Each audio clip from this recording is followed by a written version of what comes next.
ಆನೇಕಲ್ ತಾಲೂಕಿನ ಚಿಕ್ಕನಾಗಮಂಗಲದ ಸಮೀಪವಿರುವ ಬಿಎಂಟಿಸಿ 38ನೇ ಘಟಕದಲ್ಲಿ ಕೆಎಸ್ಆರ್ಟಿಸಿ ನಿಗಮಗಳ ಎಸ್ಸಿ ಎಸ್ಟಿ ನೌಕರರ ಕ್ಷೇಮಾಭಿವೃದ್ಧಿ ಸಂಘದ ವತಿಯಿಂದ ಡಾಕ್ಟರ್ ಬಿಆರ್ ಅಂಬೇಡ್ಕರ್ ಅವರ 134ನೇ ಜಯಂತಿಯನ್ನು ಆಯೋಜಿಸಲಾಗಿತ್ತು.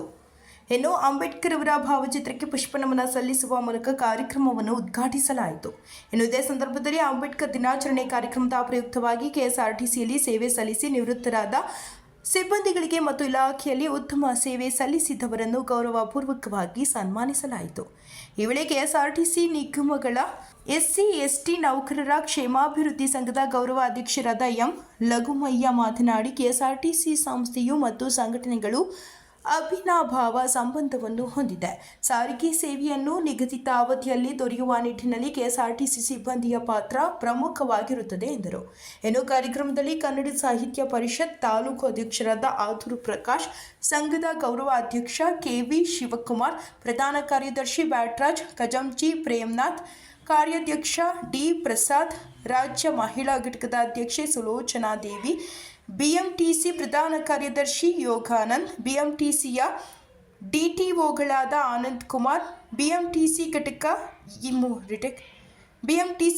38ರ ವ್ಯವಸ್ಥಾಪಕಿ ಸರಸ್ವತಿ, ಸಿಬ್ಬಂದಿಗಳಾದ ಅಮೃತ, ಸಾಗರ್, ನಾಗಾರ್ಜುನ ಹಾಜರಿದ್ದರು.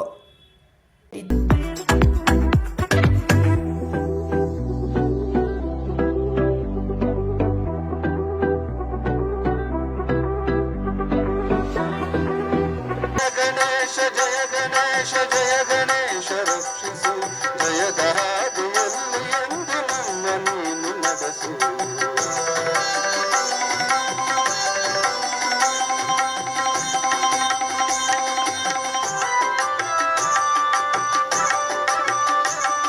ಕರರ ಜೀವನ ಕಥೆಯ ಭಾರತೀಯರೇ ನೀವು ಕೇಳಿ, ವಿಶ್ವಮಾನವ ಜನತೆಗೆ ದಾರಿಯು ನೀಡಿದ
ಎಲ್ಲ ಘಟಕಗಳಲ್ಲೂ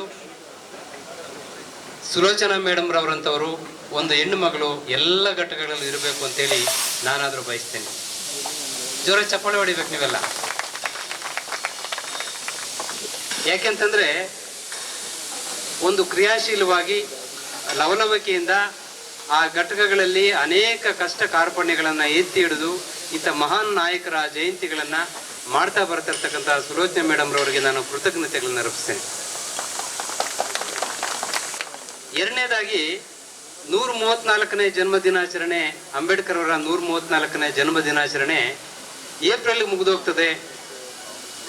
ಇವತ್ತು ನವೆಂಬರು, ಹೆಂಗೆ ಆಚರಣೆ ಮಾಡ್ತಕ್ಕಂಥದ್ದು ಅಂತ ಸಂದರ್ಭ ಬಂದಾಗ ನಿಮ್ಗೆ ಗೊತ್ತಿರಲಿ, ವಿಶ್ವ ನಾಯಕರು ಅಥವಾ ಮಹಾನ್ ನಾಯಕರ ಜಯಂತಿಗಳನ್ನು ವರ್ಷದಲ್ಲಿ ಯಾವ ದಿನವನ್ನಾದರೂ ಆಚರಣೆ ಮಾಡ್ಬೋದು. ಅದಕ್ಕೆ ಇವತ್ತು ಇದು ವಿಶೇಷತೆ ಅನ್ನಿಸ್ತದೆ. 134ನೇ ಅಂಬೇಡ್ಕರ್ ಜಯಂತಿಯ ಶುಭಾಶಯಗಳನ್ನು ಕೂಡ ನಾವು ಹೇಳಬೇಕಾಗಿದೆ. ನಮಗೆ ಅಂಬೇಡ್ಕರ್ ಅವರು ಎಷ್ಟು ಮುಖ್ಯ ಅಂತಂದ್ರೆ, ಯಾವ ಜನಕ್ಕೆ ಧ್ವನಿ ಇಲ್ವೋ, ಯಾವ ಜನಕ್ಕೆ ಒಂದು ಭರವಸೆ ಇರಲ್ವೋ ಅಂತ ಜನಕ್ಕೆ ಆಸರೆ ಆಗೋದ್ರ ಜೊತೆಗೆ ಇಡೀ ಭಾರತದ ಎಲ್ಲ ಜಾತಿ ಜನಾಂಗಗಳಿಗೂ ಕೂಡ ಸಮಾನವಾದ ಹಕ್ಕನ್ನ ಕೊಟ್ಟು ಅವರು ಈ ದೇಶಕ್ಕೆ ದಾರಿದೀಪ ಆದ್ರಲ್ಲ, ಅದಕ್ಕೆ ಇವತ್ತು ಬಾಬಾ ಸಾಹೇಬ್ ಅಂಬೇಡ್ಕರ್ ಬಹಳ ಮುಖ್ಯ ಆಗ್ತಾರೆ. ಬಂಧುಗಳೇ, ಅಂಬೇಡ್ಕರ್ ಅಂತಂದ್ರೆ ನಿಮ್ಗೆ ಗೊತ್ತಿರಲಿ, 32 ಪದವಿಗಳಿಗಿಂತ ಹೆಚ್ಚು ಪಡ್ಕೊಂಡಿದ್ದಾರೆ. BA, MA, LLB, ಭಾರತ್ ಲಾ, MSc, ಎಷ್ಟು ಅಂತಂದ್ರೆ ಬ್ಯಾರಿಸ್ಟರ್, ಈ ರೀತಿ MA in sociology, MSc in sociology, MA in economic, MA in political science, MSc in political science, MA in anthropology, psychology. ಎಷ್ಟು ಅಂತಂದ್ರೆ ಒಂದು 2 ನಿಮಿಷಗಳ ಕಾಲ ಬರೀ ಅವರ ಪದವಿಗಳನ್ನ ಹೇಳ್ಕೊಂಡು ಹೋಗ್ಬೇಕಾಗಿದೆ. ಅಂತ ಮಹಾನ್ ನಾಯಕ ಭಾರತ ದೇಶದಲ್ಲಿ ಹುಟ್ಟಿ ಈ ಭಾರತವನ್ನ, ಈ ಭಾರತ ಹೆಸರನ್ನ ವಿಶ್ವ ಮಟ್ಟಕ್ಕೆ ತೆಗೆದುಕೊಂಡು ಹೋದಂತ ಬಾಬಾ ಸಾಹೇಬ್ ಅಂಬೇಡ್ಕರ್ ಅವರು ವರ್ಷ 9 ಕಾಲ ನಾವಿವತ್ತು ಅವರನ್ನ ಸ್ಮರಣೆ ಮಾಡ್ಕೊಳ್ಳೋದ್ರಲ್ಲಿ ತಪ್ಪೇನು ಇಲ್ಲ. ಇವತ್ತು ಬಹಳ ಮುಖ್ಯವಾಗಿ ಹೆಣ್ಣು ಮಕ್ಕಳು ಅವರನ್ನ ನೆನೆಸ್ಕೋಬೇಕು. ಇವತ್ತು ಉದ್ಯೋಗದಲ್ಲಿ ಮೀಸಲಾತಿ, ಆಸ್ತಿ ಹಕ್ಕಲ್ಲಿ ಮೀಸಲಾತಿ, ಗಂಡ ಮತ್ತು ಅಪ್ಪ. ಇವತ್ತು ನಿಮ್ಮ ಉದ್ಯೋಗದಲ್ಲಿ ಇದು ಏನು ರಜೆಗಳು ಬರ್ತವೆ, ನಿಮಗೆ ರಜೆಗಳು ಕೊಡ್ಬೇಕು ಅಂತಿಲ್ಲ. ಆವತ್ತಿನ ಕಾಲಕ್ಕೆ ಹೆಣ್ಣು ಮಕ್ಕಳ ಪರಿಸ್ಥಿತಿಯನ್ನು ಅರ್ಥ ಮಾಡ್ಕೊಂಡು ರಜೆಗಳು ಕೊಡಿಸ್ತಂತಂದ್ರೆ ಎಷ್ಟು ದೂರದೃಷ್ಟಿ ಇತ್ತು ಬಾಬಾ ಸಾಹೇಬ್ ಅಂಬೇಡ್ಕರ್ ಅವ್ರಿಗೆ ಅಂತೇಳಿ ನಾವು ಅದ್ರ ಅರ್ಥ ಮಾಡ್ಕೋಬೇಕಾಗಿ. ಅಂಬೇಡ್ಕರ್ ಅವರು ಎಷ್ಟು ದೂರದೃಷ್ಟಿ ಇಟ್ಕೊಂಡಿದ್ರು ಅಂತಂದ್ರೆ, ಅಮೆರಿಕದ ಸಂವಿಧಾನ ತಜ್ಞರು ಅವರು ಆ ಸಂವಿಧಾನಕ್ಕೆ ಕೊನೆಯ ಅಂತಿಮವಾಗಿ ಮುದ್ರೆಯನ್ನೇ ಒತ್ತಬೇಕು, ಅವರು ಅಂಕಿತವನ್ನು ಹಾಕ್ಬೇಕು ಅಂತಂದ್ರೆ ಚಿನ್ನದ ಪೆನ್ನನ್ನು ತೆಗೆದುಕೊಳ್ತಾರೆ. ಚಿನ್ನದ ಪೆನ್ನನ್ನು ತೆಗೆದುಕೊಂಡು ಅದಕ್ಕೆ ಸಿಗ್ನೇಚರ್ ಹಾಕಿ ಅದಕ್ಕೆ ಅಪ್ರೂವಲ್ ಮಾಡ್ತಾರೆ. ಬಾಬಾ ಸಾಹೇಬ್ ಅಂಬೇಡ್ಕರ್ ಅವರು ಕೂಡ ಸಂವಿಧಾನ ಬರೆದ ಸಂದರ್ಭದಲ್ಲಿ ಪತ್ರಕರ್ತರು ಕೇಳ್ತಾರೆ, ಅಂಬೇಡ್ಕರ್ ಅವರೇ, ಅಮೆರಿಕದಲ್ಲಿ ಈ ರೀತಿ ಘಟನೆ ಆಗಿತ್ತು, ನೀವು ಕೂಡ ಚಿನ್ನದ ಪೆನ್ನನ್ನು ನೀವು ತೆಗೆದುಕೊಂಡು ಅಪ್ರೂವಲ್ ಅಂದ್ರೆ ಸಿಗ್ನೇಚರ್ ಹಾಕ್ತೀರ ಅಂತ ಕೇಳಿದಾಗ ಹೇಳ್ತಾರೆ ಬಾಬಾ ಸಾಹೇಬ್, ಅದ್ರ ಅಗತ್ಯತೆ ಇಲ್ಲ. ಯಾಕೆ ಅಗತ್ಯತೆ ಇಲ್ಲ ಅಂತಂದ್ರೆ, ಅಂತ ಸಾವಿರಾರು ಪೆನ್ಗಳನ್ನ ಕೊಂಡುಕೊಳ್ಳುವಂತ ಶಕ್ತಿಯನ್ನ ಈ ಸಂವಿಧಾನದಲ್ಲಿ ತುಂಬಿದ್ದೀನಿ, ಅದಕ್ಕೆ ಚಿನ್ನದ ಪೆನ್ ಅಗತ್ಯ ಇಲ್ಲ ಅಂತೇಳಿ ಬಾಬಾ ಸಾಹೇಬ್ ಅಂಬೇಡ್ಕರ್ ಹೇಳ್ತಾರೆ. ಹೊಡಿಬೇಕಲ್ಲ ಚಪ್ಪಾಳೆ.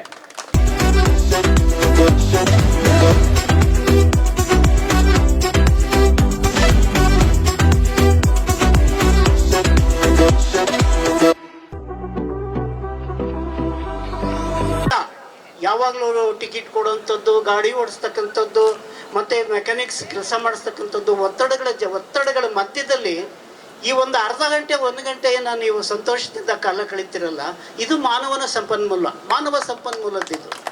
ಈ ಒಂದು ಅರ್ಧ ಗಂಟೆ ರಿಲ್ಯಾಕ್ಸ್, ಅದು ಎಂಥ ಬಾಬಾ ಸಾಹೇಬರ ಅಂಬೇಡ್ಕರ್ ಅವರ ಹೆಸರನ್ನು ಹೇಳಿ ಅವರ ಜಯಂತಿಯನ್ನು ಮಾಡ್ತಾ ಇರ್ತಕ್ಕಂಥ ಈ ಒಂದು ಅರ್ಧ ಗಂಟೆ 1 ಗಂಟೆಯಲ್ಲಿ ನೀವು ಪಡುವಂಥ ಖುಷಿ, ಅದು ಭಾಳ ಯಶಸ್ಸು ತರುತ್ತೆ ಅಂತ ಆದರೂ ನಾನು ಭಾವಿಸ್ತೀನಿ. ಕಾರಣ ಯಾಕಂದರೆ ಅಂಬೇಡ್ಕರ್ ಅವರು ಕೊಟ್ಟಂಥ ಚಿಂತನೆಗಳನ್ನು, ಅಂಬೇಡ್ಕರ್ ಕೊಟ್ಟಂಥ ಸಿದ್ಧಾಂತಗಳನ್ನು, ಅಂಬೇಡ್ಕರ್ ಕೊಟ್ಟಂಥ ಮೀಸಲಾತಿಗಳ ಋಣದಲ್ಲಿ ಬಿದ್ದಿದ್ದೀವಿ ನಾವೆಲ್ಲ. ಯಾಕೆ ಎಲ್ಲ ನಮ್ಮ ಕಾರ್ಮಿಕರು ಅರ್ಥ ಮಾಡ್ಕೊಳ್ಳಲ್ಲ? ಹೆಣ್ಣುಮಕ್ಕಳಿಗೆ ಪೂನಾ ಒಡಂಬಡಿಕೆ ನಂತರ ನಿರಂತರವಾಗಿ ಶೋಷಣೆಗೆ ಒಳಗಾಗ್ತಾ ಇದ್ದರು ಹೆಣ್ಮಕ್ಳು. ಓದಕ್ಕೆ ಬಿಡ್ತಾ ಇರಲಿಲ್ಲ ಹೆಣ್ಣುಮಕ್ಕಳನ್ನು. 8 ಗಂಟೆ ಡ್ಯೂಟಿ ಮಾಡಿದ್ರೆ ನೀವು ಈಗಿನ್ನ 10 ನಿಮಿಷ ಮುಂಚಿತವಾಗಿ ಹೋಗಿರ್ತೀರಿ. ಈಗಿನ ಕಾಲದಲ್ಲಿ, ಆವತ್ತಿನ ಕಾಲದಲ್ಲಿ ಹೆಣ್ಮಕ್ಳಿಗೆ 16 ಗಂಟೆ ದುಡಿಸ್ಕೋತಾ ಇದ್ರು. 16 ಗಂಟೆ ದುಡಿಬೇಕಾಗಿತ್ತು. ಅಂಥ ಕಾಲಘಟ್ಟದಲ್ಲಿ ಅಂಬೇಡ್ಕರ್ ಅವರು ಮೊದಲನೇದಾಗಿ ಹೆಣ್ಮಕ್ಳಿಗೆ ಬರೀ 8 ಗಂಟೆಗಳ ಕಾಲ ಡ್ಯೂಟಿ ಮಾಡುವಂಥ ಒಂದು ಅವಕಾಶಗಳನ್ನು ಒದಗಿಸಿಕೊಟ್ಟಂಥವ್ರು ಅಂಬೇಡ್ಕರ್ ಅವರು. ಯಾಕೆ ಅದನ್ನು ನಾವೆಲ್ಲ ನೆನ್ಕೊಳ್ಳೋಣ? ಇವತ್ತು ನಿಮ್ಮ ಮುಂದೆ ನೀವಿಲ್ಲಿ ಕುಳಿತಿರ್ತಕ್ಕಂಥವ್ರು ಸಾಮಾನ್ಯತವರು ಅಂತ ನೀವು ತಿಳ್ಕೊಬೇಡ್ರಿ ದಯಮಾಡಿ. ನಿಮಗೆ ಆ ಖಿನ್ನತೆ ಬರಬಾರ್ದು. ನಿಮ್ಮಷ್ಟೇ ನಾವು, ನಮ್ಮಷ್ಟೇ ನೀವು. ಇಲ್ಲಿ ಕುಳಿತಿರೋರು ಸ್ವಲ್ಪ ಅಧಿಕಾರದಲ್ಲಿದ್ದಾರೆ, ಅವ್ರು ಸ್ವಲ್ಪ ಮೇಲ್ಗಡೆ ಕುಳಿತವ್ರೆ. ಅದಕ್ಕಿಂತ ಹೆಚ್ಚಾಗಿ ದುಡಿಮೆ ಮಾಡಿ ಈ ಸಂಸ್ಥೆಯನ್ನು ಕಟ್ಟಿಕ್ಕೆ ನಿಮ್ಮ ಪಾತ್ರ ಇದೆ, ನೀವು ಕೆಳಗಡೆ ಇದ್ದೀವಿ. ಅದಕ್ಕೆ ಇದ್ದು ನಿಜ, ಅದರಲ್ಲಿ 2 ಮಾತೇ ಇಲ್ಲ. ನಾನು ನಿಮ್ಮ DTO ಸಾಹೇಬ್ರ ಹತ್ರ ಮತ್ತು DMA ಸಾಹೇಬ್ರ ಹತ್ರ ಮಾತಾಡ್ತಾ ಇದ್ದೆ, ದಯಮಾಡಿ ಸರ್ ಒಂದು ಅರ್ಧ ಗಂಟೆ ಎಲ್ಲ ನಮ್ಮ ಎಂಪ್ಲಾಯೀಸು ರಿಲ್ಯಾಕ್ಸ್ ಆಗ್ತಾರೆ, ಮಾನವ ಸಂಪನ್ಮೂಲನ ಕ್ರೋಢೀಕರಿಸೋಂಥ ಸಮಯ ಇದು, ಒಂದು ಅರ್ಧ ಗಂಟೆ ರಿಲ್ಯಾಕ್ಸ್ ಆಗಲಿ ಸರ್. ಸೆಕ್ಯೂರಿಟಿ ಅವರಾಗಲಿ, ಮೆಕ್ಯಾನಿಕ್ಸ್ ಆಗಲಿ, ಯಾರೇ ಆಗಲಿ ದಯಮಾಡಿ ಬರೋಕ್ಕೆ ಹೇಳಿ ಎಲ್ರಿಗೂ ಅಂತ. ತಕ್ಷಣ ಅವರು ಸ್ಪಂದಿಸಿ ಎಲ್ಲರನ್ನು ಬರೋಕ್ಕೆ ಹೇಳಿದ್ರು. ನಿಮ್ಮ ಡಿಪೋ ಮ್ಯಾನೇಜರ್ ಮೇಡಮ್ಗೆ ಹೇಳಿ ಕರೆಸ್ಕೊಳ್ರಿ ಎಲ್ರೂ ಒಂದು ಅರ್ಧ ಗಂಟೆ ರಿಲ್ಯಾಕ್ಸ್ ಆಗಲಿ. ಅಂಬೇಡ್ಕರ್ ಚಿಂತನೆಗಳನ್ನು ಯಾರಾದರೂ 4-5 ಜನ ಕೇಳಿದ್ರೆ ನಮ್ಗೆ ಅದೇ ಸಂತೋಷ ಅಂತ. ಹಾಗಾಗಿ ಇವತ್ತು ಈ 38ನೇ ಡಿಪೋನಲ್ಲಿ ಕಾರ್ಯಕ್ರಮ ಮಾಡೋದು ನನಗೆ ಭಾಳ DME ಅವರಾಗಲಿ ಮತ್ತು DT ಅವರಾಗಲಿ ಭಾಳ ಅವಿನಾಭಾವ ಸಂಬಂಧ ಇದೆ. ಯಾಕಂದರೆ ನಾನು ಈ ಸಂಸ್ಥೆನಲ್ಲಿ 32 ವರ್ಷ ಕೆಲಸ ಮಾಡಿ ಅಧಿಕಾರಿಗಳ ಜೊತೆ ನಾವು ಹೇಗಿರಬೇಕು ಮತ್ತು ನಾವು ಅಧಿಕಾರಿಗಳ ಜೊತೆ ಯಾವ ರೀತಿ ವರ್ತಿಸ್ಬೇಕು, ಅಧಿಕಾರಿಗಳಿಂದ ನಾವು ಕೆಲಸ ಯಾಕೆ ತಗೋಬೇಕು ಅನ್ನೋದನ್ನು ನಾನು ಕಲ್ತ್ಕೊಂಡಿದ್ದೀನಿ. ಹಾಗಾಗಿ ನಾನು ಅವ್ರ ಜೊತೆ ಒಡಂಬಡಿಕೆಯಲ್ಲಿದ್ದೆ. ಎಲ್ಲರಿಗೂ ನಾನು ಚಿರಪರಿಚಿತ. ಲಘುಮಯ್ಯ ಅಂದರೆ ಏನೋ ಒಂದು ಚಿರಪರಿಚಿತ ಹೆಸರು ಅದು. ಅಂಥ ಹೆಸರನ್ನು 38ನೇ ಡಿಪೋನಲ್ಲಿ ಇವತ್ತು ಇಲ್ಲಿ ಕೆಲಸ ಮಾಡ್ತಾ ಇರತಕ್ಕಂಥ ಎಂಪ್ಲಾಯೀಸ್ ಜೊತೆ ನಾವು ಆಚರಣೆ ಮಾಡ್ತಾ ಇದ್ದೀವಲ್ಲ ಅಂಬೇಡ್ಕರ್ ಜಯಂತಿಯನ್ನು, ನನಗಂತೂ ಭಾಳ ಖುಷಿಯಾಗಿದೆ.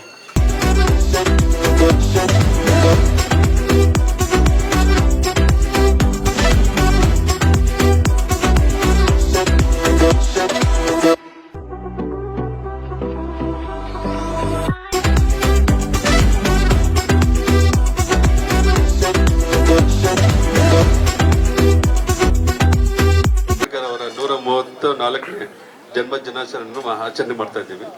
ಇದಕ್ಕೆ ನಮ್ಮ ಸೀನಿಯರ್ಸ್, ನಮ್ಮ ಲಗ್ಮಯ್ಯ ಸರ್, ನಮ್ಮ DTO ಸರ್, ಪ್ಲಸ್ ಎಲ್ಲರ ಹೆಸರುಗಳು ಗೊತ್ತಿರೋ ನೋಡಿದ್ರೆ ಅದರ ಹೆಸರುಗಳು ಗೊತ್ತಿಲ್ಲ. ಎಲ್ಲರಿಗೂ ವೆಲ್ಕಮ್.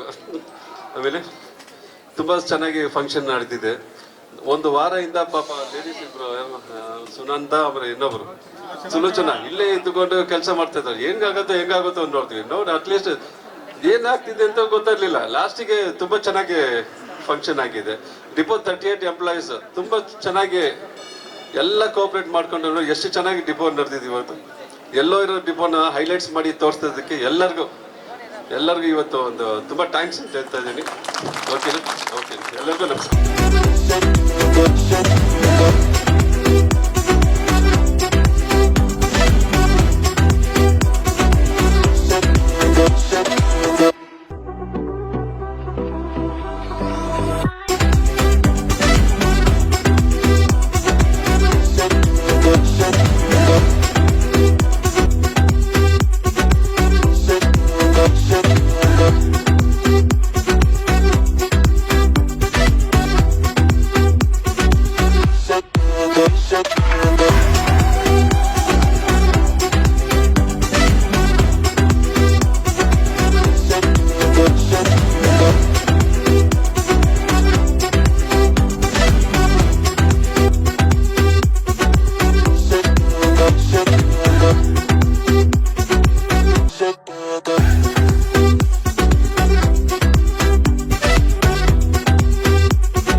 BMTC ವಲಯದಿಂದ 38ನೇ ಘಟಕದಲ್ಲಿ ಈ ದಿನ ಏನು ಒಂದು ಈ ಅಂಬೇಡ್ಕರ್ ಜಯಂತಿಯ ಕಾರ್ಯಕ್ರಮವನ್ನು ಹಮ್ಮಿಕೊಂಡು ಸಾವಿರಾರು ಸಂಖ್ಯೆಯಲ್ಲಿ ಬಂದು ಇಲ್ಲಿ ಈ ಕಾರ್ಯಕ್ರಮವನ್ನು ಯಶಸ್ವಿಗೊಳಿಸಿದಂಥ ಎಲ್ಲ ಕಾರ್ಮಿಕರಿಗೂ ನಾನು ಮೊಟ್ಟ ಮೊದಲನೇದಾಗಿ ಭೀಮ ವಂದನೆಗಳನ್ನು ಸಲ್ಲಿಸ್ತೀನಿ. ಬಂಧುಗಳೇ, ಅಂಬೇಡ್ಕರ್ ಅವರ ಸಿದ್ಧಾಂತಗಳು, ಅಂಬೇಡ್ಕರ್ ಅವರ ಚಿಂತನೆಗಳು, ಅಂಬೇಡ್ಕರ್ ಅವರ ತತ್ವಗಳು ಎಂದಿಗೂ ಸಹ ಜೀವಂತವಾಗಿರ್ತವೆ ಅನ್ನೋದಕ್ಕೆ ಇದು ಸಾಕ್ಷಿಯಾಗಿದೆ. ಹಾಗಾಗಿ ಈ 38ನೇ ಡಿಪೋನಲ್ಲಿ ಈ ಕಾರ್ಯಕ್ರಮವನ್ನು ಹಮ್ಮಿಕೊಳ್ತಾ ಇದ್ದೀವಿ BMTC ವಲಯದಿಂದ. ಹಾಗೆಯೇ ಇದೇ ತಿಂಗಳು ಅಂಬೇಡ್ಕರ್ ಅವರ ಸಂವಿಧಾನ ಸಮರ್ಪಣಾ ದಿನಾಚರಣೆಯ ಅಂಗವಾಗಿ ನವೆಂಬರ್ 26ನೇ ತಾರೀಕು ಗುಲ್ಬರ್ಗ ವಲಯದಲ್ಲಿ ರಾಜ್ಯ ಮಟ್ಟದ ಅಂಬೇಡ್ಕರ್ ಜಯಂತಿಯನ್ನು ಮತ್ತು ಸಂವಿಧಾನ ಸಮರ್ಪಣಾ ದಿನವನ್ನು ಹಾಗೆ ನಾವು ಆಚರಣೆ ಮಾಡ್ತಾ ಇದ್ದೇವೆ. ಇದಕ್ಕೆ ಗುಲ್ಬರ್ಗ ವಿಭಾಗದ ಎಲ್ಲ ಘಟಕಗಳು ಮತ್ತು ಎಲ್ಲ ವಲಯಗಳು ಸಹಕಾರ ನೀಡಿ ಭಾಳ ಉತ್ತಮವಾದಂಥ ಕಾರ್ಯಕ್ರಮವನ್ನು ರೂಪಿಸಿದ್ದೇವೆ. ತಾವೆಲ್ಲರೂ ಸಹ ಈ ಕಾರ್ಯಕ್ರಮಕ್ಕೆ ಸಹಕಾರ ಕೊಟ್ಟು ಎಲ್ಲರೂ ಅಲ್ಲಿ ಬಂದು ಭಾಗವಹಿಸಿ ಕಾರ್ಯಕ್ರಮವನ್ನು ಯಶಸ್ವಿಗೊಳಿಸಬೇಕು ಅಂತ ರಾಜ್ಯ ಸಮಿತಿಯ ಪರವಾಗಿ ಎಂ ಲಘುಮಯ್ಯ, ರಾಜ್ಯದ ಗೌರವಾಧ್ಯಕ್ಷ ಆದ ನಾನು ಈ ಕಾರ್ಯಕ್ರಮದ ಮುಖಾಂತರ ತಮ್ಮೆಲ್ಲರಿಗೂ ಕರೆ ನೀಡ್ತಾ ಇದ್ದೀನಿ. ದಯಮಾಡಿ ಎಲ್ಲ ಅಂಬೇಡ್ಕರ್ ಋಣದಲ್ಲಿರ್ತಕ್ಕಂಥ ಅಂಬೇಡ್ಕರ್ ಬಂಧುಗಳು ಈ ಕಾರ್ಯಕ್ರಮಕ್ಕೆ ನವೆಂಬರ್ 26ನೇ ತಾರೀಕು ಗುಲ್ಬರ್ಗಾ ವಲಯದಲ್ಲಿ ಬಂದು ತಾವೆಲ್ಲ ಭಾಗವಹಿಸಿ ಈ ಕಾರ್ಯಕ್ರಮವನ್ನು ಯಶಸ್ವಿಗೊಳಿಸಬೇಕಂತ ನಾನು ನಿಮ್ಮೆಲ್ಲರ ಪರವಾಗಿ ನಾನು ಕೇಳ್ಕೊಳ್ತೇನೆ. ದಯಮಾಡಿ ಬನ್ನಿ. ಎಲ್ರಿಗೂ ನಮಸ್ಕಾರ. ಈ ದಿನ ಏನು ಚಿಕ್ಕನಾಗಮಂಗಲ ಘಟಕದಲ್ಲಿ ಬಾಬಾ ಸಾಹೇಬ್ ಅಂಬೇಡ್ಕರ್ ಜಯಂತಿಯನ್ನು ಆಚರಿಸಿದ್ವಿ. ಈ ಕಾರ್ಯಕ್ರಮಕ್ಕೆ ಪೂರಕವಾಗಿ ನಮ್ಮ ವಿಭಾಗದ ಅಧಿಕಾರಿಗಳು ಏನು ಆನಂದ್ ಸಾರ್ ಇರ್ಬೋದು, ಮಂಜುನಾಥ್ ನಾಯ್ಕ್ ಸಾರ್ ಇರ್ಬೋದು, ಮತ್ತು ನಮ್ಮ ಸರಸ್ವತಿ ಮೇಡಮ್ ಘಟಕ ವ್ಯವಸ್ಥಾಪಕರು ಅವರು 15 ದಿನಗಳಿಂದ ಸತತವಾಗಿ ನಮ್ಮ ಜೊತೆ ನಿಂತ್ಕೊಂಡು ಕಾರ್ಯಕ್ರಮ ರೂಪುರೇಷೆಗಳನ್ನ ನಮ್ಮ ಜೊತೆ ಅಚ್ಚುಕಟ್ಟಾಗಿ ನಿರ್ವಹಿಸೋದಕ್ಕೆ ಸಹಕಾರ ನೀಡಿದ್ದಾರೆ. ಮತ್ತು ಘಟಕದಲ್ಲಿ ಈ ಒಂದು ಕಾರ್ಯಕ್ರಮ ಯಶಸ್ವಿ ಆಗಲು ಕಾರ್ಯಕ್ರಮ ಅಚ್ಚುಕಟ್ಟಾಗಿ ನೆರವೇರಲು ಕಾರಣಕರ್ತರಾದಂಥ ಶ್ರೀಮತಿ ಅಮೃತ ಮತ್ತು ಸಾಗರ್ ಮತ್ತು ನಮ್ಮ ನಾಗಾರ್ಜುನ BMTC ಪದಾಧಿಕಾರಿಗಳು ಇವರೆಲ್ಲರೂ ಸಹ ಕಾರಣಕರ್ತರಾಗಿದ್ದಾರೆ. ಈ ಒಂದು ಯಶಸ್ಸಿಗೆ ಅವರೆಲ್ಲರೂ ನಿಜಕ್ಕೂ ಅಭಿನಂದನೆ ತಿಳಿಸಬೇಕು. ಅವರೆಲ್ಲರಿಗೂ ಈ ಸಂದರ್ಭದಲ್ಲಿ ಧನ್ಯವಾದಗಳನ್ನ ತಿಳಿಸ್ತಾ ಈ ಕಾರ್ಯಕ್ರಮ ಯಶಸ್ವಿಯಾಗಿ ನಡೆಯುವುದಕ್ಕೆ ಕಾರಣಕರ್ತರಾದಂಥ ಮಾಧ್ಯಮ ಮಿತ್ರರಿಗೂ ಸಹ ನಾನು ಈ ಸಂದರ್ಭದಲ್ಲಿ ಧನ್ಯವಾದಗಳನ್ನ ಹೇಳ್ತಾ ಇದ್ದೇನೆ. ನಮ್ಮ ಜೊತೆಗೆ ಆದರ್ ಪ್ರಕಾಶ್ ಸರ್ ಅವರಿದ್ದಾರೆ, ಅವರು ಸಹ ಈ ಒಂದು ಬೈಟ್ನಿಗೆ ಮುಖಾಂತರ ನಮಗೊಂದು ಸಂದೇಶನ ನೀಡಬೇಕಂತ ಈ ಸಂದರ್ಭದಲ್ಲಿ ಅವ್ರನ್ನ ಮನವಿ ಮಾಡ್ಕೊಳ್ತಾ ಇದ್ದೇನೆ ಸರ್. ಬಹಳ ಖುಷಿ ಆಗ್ತದೆ. ಇವತ್ತು ಚಿಕ್ಕನಾಗಮಂಗಲ ಡಿಪೋನಲ್ಲಿ ಬಾಬಾ ಸಾಹೇಬ್ ಅಂಬೇಡ್ಕರ್ ಜಯಂತಿಯನ್ನು ಆಚರಣೆ ಮಾಡ್ತಾ ಇರ್ತಕ್ಕಂಥದ್ದು ನಿಜಕ್ಕೂ ಸಂತೋಷಕರವಾಗಿರ್ತಕ್ಕಂಥ ವಿಚಾರ. ಬಹಳ ಮುಖ್ಯವಾಗಿ ಬಾಬಾ ಸಾಹೇಬ್ ಅಂಬೇಡ್ಕರ್ ಹೇಳ್ತಾಯಿದ್ರು, ಸಾಮಾನ್ಯ ಜನಕ್ಕಿಂತ ಯಾರು ನೌಕರಿದ್ದಾರೆ ಅವರು ಸಮಾಜದ ಋಣವನ್ನು ತೀರಿಸಬೇಕು, ಅಥವಾ ನಾವು ಏನು ಕೊಟ್ಟಿದ್ದೀವಿ ನಾನೇನು ಕೊಟ್ಟಿದ್ದೀನಿ, ನಾನು ಏನು ಸವಲತ್ತನ್ನು ಕೊಟ್ಟಿದ್ದೀನಿ ಅದನ್ನು ಬಹಳ ಮುಖ್ಯವಾಗಿ ನೌಕರು ಬಳಸ್ಕೊಳ್ತಾರೆ, ಅವರು ಈ ಸಮಾಜದ ಋಣವನ್ನು ತೀರಿಸಬೇಕು ಅಂತೇಳಿ ಬಾಬಾ ಸಾಹೇಬ್ ಹೇಳಿದ್ರಲ್ಲ, ಅದು ಇವತ್ತಿನ ಕೆಲಸ ಆಗಿದೆ. ನಿಜಕ್ಕೂ ಬಹಳ ಖುಷಿ ಆಗ್ತದೆ. ಇವತ್ತು ನವೆಂಬರು, ಬರೀ ಏಪ್ರಿಲಲ್ಲೇ ಅಂಬೇಡ್ಕರ್ ಜಯಂತಿಯನ್ನು ಆಚರಣೆ ಮಾಡ್ತಕ್ಕಂಥದ್ದು ವಾಡಿಕೆ. ಆದರೆ ಅದನ್ನು ಮೀರಿ ಏನಪ್ಪ ಅಂತಂದರೆ ಮಹಾನ್ ಪುರುಷರ ಜನ್ಮದಿನಾಚರಣೆಗಳನ್ನು ವರ್ಷ 9 ಕಾಲ ಆಚರಣೆ ಮಾಡ್ತಕ್ಕಂಥದ್ರಲ್ಲಿ ಯಾವುದೇ ರೀತಿಯಾಗಿ ತಪ್ಪಿಲ್ಲ. ಅವರನ್ನು ತಿಳ್ಕೊಳ್ತಕ್ಕಂಥದ್ದು ಸಮಾಜದ ಕರ್ತವ್ಯ, ಈ ಸಮಾಜಕ್ಕೆ ಬೇಕಾಗಿರ್ತಕ್ಕಂಥ ಅಂಶಗಳವು. ಹಾಗಾಗಿ ಬಾಬಾ ಸಾಹೇಬ್ ಅಂಬೇಡ್ಕರ್ ಅವರ ಜಯಂತಿಯನ್ನು ಆಚರಣೆ ಮಾಡಲಿಕ್ಕೆ ಈ ಘಟಕ ತಯಾರಾಗಿರ್ತಕ್ಕಂಥದ್ದು, ಇದಕ್ಕೆ ಬಹಳ ಸೂಕ್ತವಾಗಿ ಸ್ಪಂದಿಸಿರ್ತಕ್ಕಂಥ ಈ ಅಧಿಕಾರಿ ವರ್ಗ, ಇದಕ್ಕೆ ಮುಂದಾಳತ್ವವನ್ನು ವಹಿಸಿರ್ತಕ್ಕಂಥ ಸುಲೋಚನಾ ಮೇಡಮ್ ಮತ್ತು ಅಮೃತ ಮೇಡಮ್ ಅವರಿಗೆ ಕೃತಜ್ಞತೆಗಳು. ಇದು ನಿಜವಾದ ಬಾಬಾ ಸಾಹೇಬರ ಋಣವನ್ನು ತೀರಿಸ್ತಕ್ಕಂಥ ಕೆಲಸ ಆಗಿದೆ. ಇದು ನಿರಂತರವಾಗಿ ನಡಿಬೇಕು. ಬಾಬಾ ಸಾಹೇಬರ ವಿಚಾರಗಳನ್ನು ನಾವೇನು ತಿಳ್ಕೊಳ್ತೀವಿ, ಅದ್ರ ಜೊತೆಗೆ ಅವರು ಬರೆದಿರ್ತಕ್ಕಂಥ ಪುಸ್ತಕಗಳನ್ನು ಕನಿಷ್ಠ 2-3 ಆದರೂ ನಾವು ಅಭ್ಯಾಸ ಮಾಡಬೇಕಾಗಿದೆ. ಬಾಬಾ ಸಾಹೇಬ್ ಅಂಬೇಡ್ಕರ್ ಬರೆದಿರ್ತಕ್ಕಂಥ last few days of Baba Saheb Ambedkar ಅಂತಕ್ಕಂಥ ಪುಸ್ತಕ ಇದೆ. ಅದ್ಭುತವಾಗಿರ್ತಕ್ಕಂಥ ಪುಸ್ತಕ. ಅದನ್ನೇನೋ ನೀವು ಓದೋಕ್ಕೆ ಹೊರಟಾಗ ನಿಮ್ಮ ಕಣ್ಣಲ್ಲಿ ತಾನಾಗೆ ಇದು ಕಣ್ಣೀರು ಬರ್ತಕ್ಕಂಥ ಸಂದರ್ಭಗಳಿದ್ದಾವೆ. ಅವುಗಳನ್ನ ಓದ್ತಾ ಈ ಸಮಾಜದ ಋಣವನ್ನು ಮತ್ತು ಬಾಬಾ ಸಾಹೇಬರ ಋಣವನ್ನು ತೀರಿಸುವಂಥ ಆಗಲಿ ಅಂತೇಳಿ ನಾನು ಈ ಸಂದರ್ಭದಲ್ಲಿ ಆಶಿಸ್ತೇನೆ. ಧನ್ಯವಾದಗಳು.